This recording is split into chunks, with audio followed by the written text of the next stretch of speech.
All right. What's going on? So, as you can see, I'm going to be reviewing Michael Crichton's Jurassic Park. I just finished reading it, thought it was great. Right out of the bat, I'm going to give it a 78, 3.5 stars, around that area.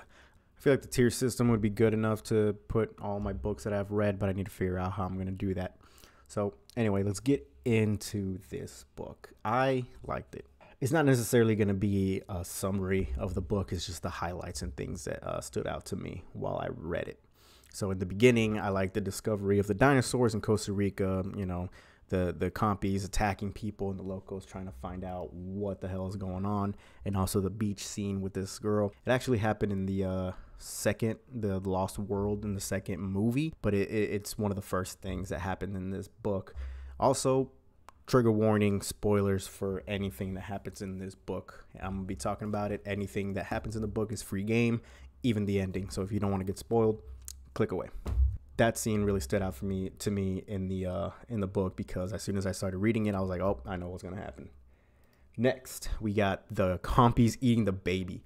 I thought that was a wild scene, because this lady, the midwife, tries to cover it up, and I'm like, how do you think you're gonna cover that up? Like, the family is gonna want to see the baby, like to mourn it and like just figure out what's going on. So midwife trying to cover that up, I thought that was crazy. Next, we got the children. They were actually gender swapped in the movie. That change, I didn't really mind it too much. I didn't really like, it doesn't bother me. But in the book, Tim is the older one, Lex is the younger one. Tim is the one that's the computer nerd and is into dinosaurs. She's just sporty and is into baseball. This change, like I said, it didn't really bother me too much. I felt like I liked the book version a little bit more, especially because you feel more for Lex, because she is a scared little girl. You feel bad for her. And yeah, she's annoying in the book, but, young, scared kids are going to be annoying, especially when they're uncomfortable.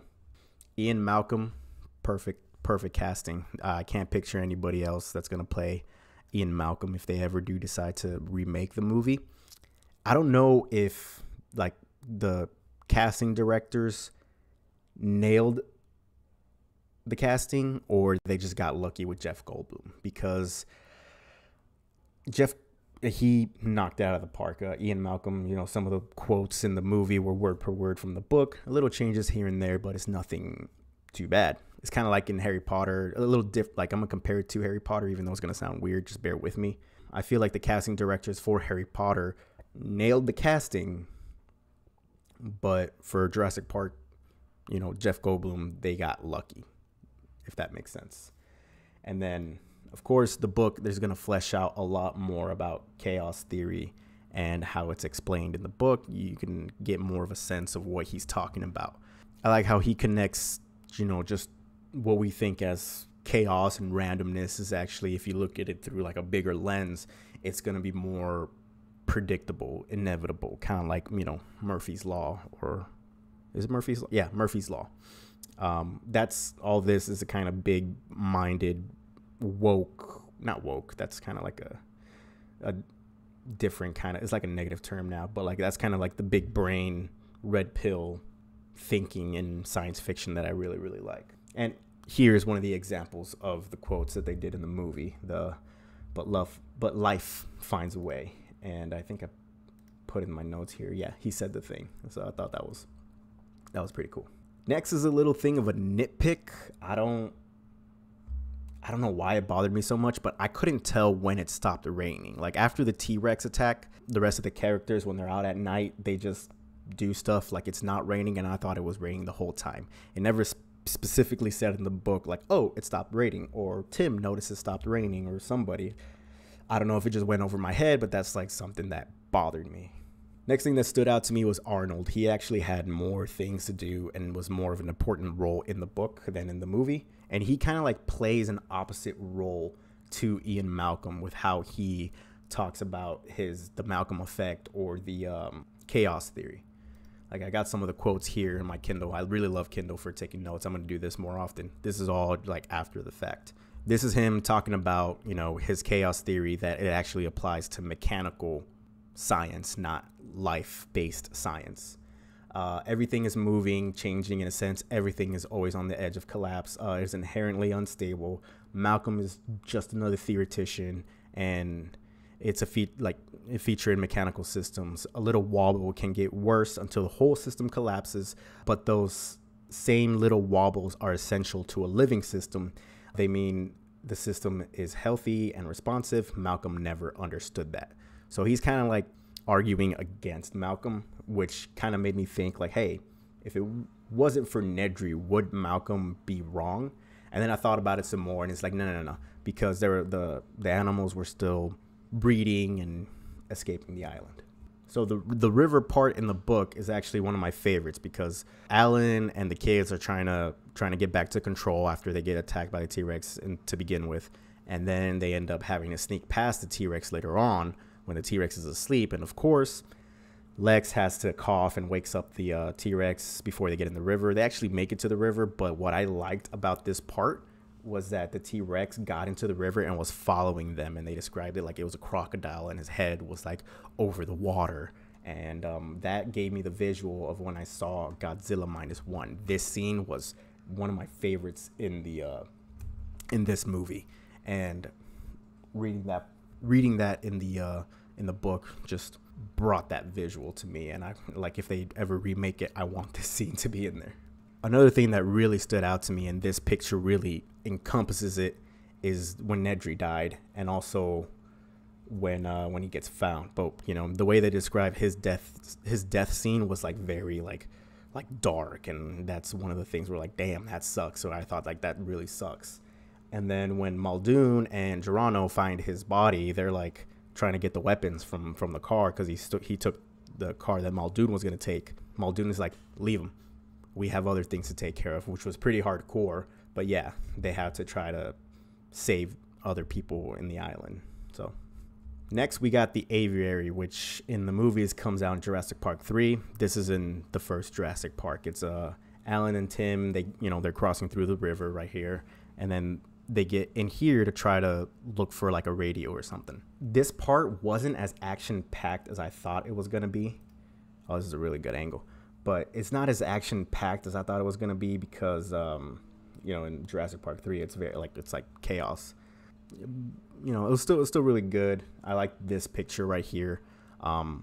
Also, until I saw the pictures, until I read the very end, I didn't realize that Alan wears a Hawaiian shirt. I thought he wears like khakis, kind of like Muldoon or like an Indiana Jones, like he does in the movie. But I really like the part where he tackles a pterodactyl. I like this little art right here. And I couldn't find a good picture of it, but the raptors in the beginning get like, baby raptors are on a boat, and then they get off of the island, and Grant manages to catch that. And the whole book, he's trying to get back to the main lobby, to control, to try to contact the mainland to like stop that boat. And I feel like he was too preoccupied with trying to do that, and he just needed to just focus on survival. Because if it was me, I feel like I honestly would have just completely forgotten about the boat. So going back to the river scene, we get, of course, to the part where there's a waterfall. And I always like when there's a waterfall and characters fall over it. It's just a trope that I really enjoy. I had a hard time reading the book when the T-Rex sticks his head in through the waterfall, because like, why is there a room behind the waterfall, and how big is that room? I never really got a sense of how that would look. And this art and this art, especially this one, is very good representation or description of it. I was having a hard time picturing it in my head. Boom, this guy was like on it. And I can't really pronounce his name, but yeah, that's the artist apparently for this piece of art. And it really helped, and it really made this scene, from one scene that I couldn't really understand to overall just the river part being my favorite part of the book. So then we get to the end, and that's where really the raptors come into play. They don't show up until like almost to the very end, which I thought was weird. I don't know how much they come out in the movie. It feels like they come out a lot more in the movie, like they're the main problem, but it wasn't really that scary, action-packed, but I still really liked it. And this is the part where you get the most deaths, and some of them surprised me. Even the people that don't die surprised me. I'm gonna tell you right now. So this is a list of the people that die, right? Henry Wu. That was surprising to me. When I saw the raptor fell on him from the roof, I thought, oh, he's gonna survive, like, because he comes out in the movie. That's Jurassic World. But no, they disembowel him, and I'm like, that's gonna be a little difficult to recover from. And yeah, he just straight up dies. I'm pretty sure he straight up dies. And then next we get John Hammond. Like that's a death I didn't see coming at all. Like I thought he was fine. Or I thought he was fine till the very end, because in the book it describes when he's getting like bitten by a bunch of compies, and then they airlift him out along with Malcolm. And I'll say this right now. And at the very end, they say that they didn't let Grant bury them. Like they didn't let the bodies get buried for whatever reason. I'm like, bodies? So Hammond died and Ian died? Like Ian and Malcolm? So then when I finished that book, I looked up Jurassic Park, The Lost World, the book, and it was a retcon. It was my first like experiencing a retcon in books. Wu dies, Hammond dies, and the one dude that doesn't die, that he manages to get out of the island, where is it? Where is it? Not this one, not this one. This guy, Muldoon. Like, one of the most popular death scenes in cinema. And in the book, he's actually one of the few that survive.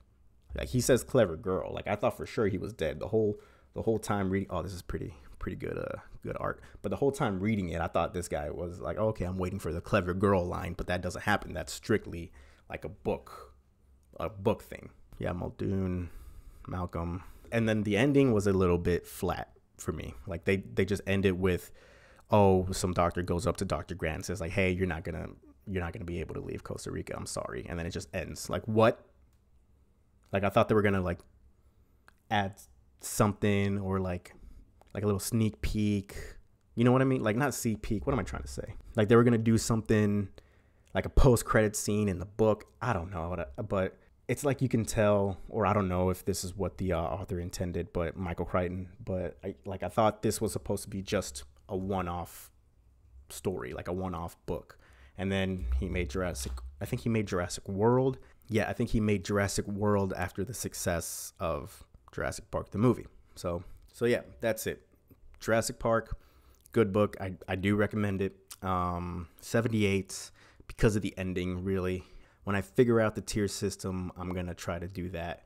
And if I'm going to do the tier system, I'd put this at maybe B plus, somewhere around there. A or B, I don't know. I need to plug all the books that I've read into that, and then depending on the scaling, I'll put that there. But it's looking like it's a solid A tier if I'm going to do an S and an S plus tier. So there you have it. That's my review. Hope you enjoyed, and I'll see you in the next one.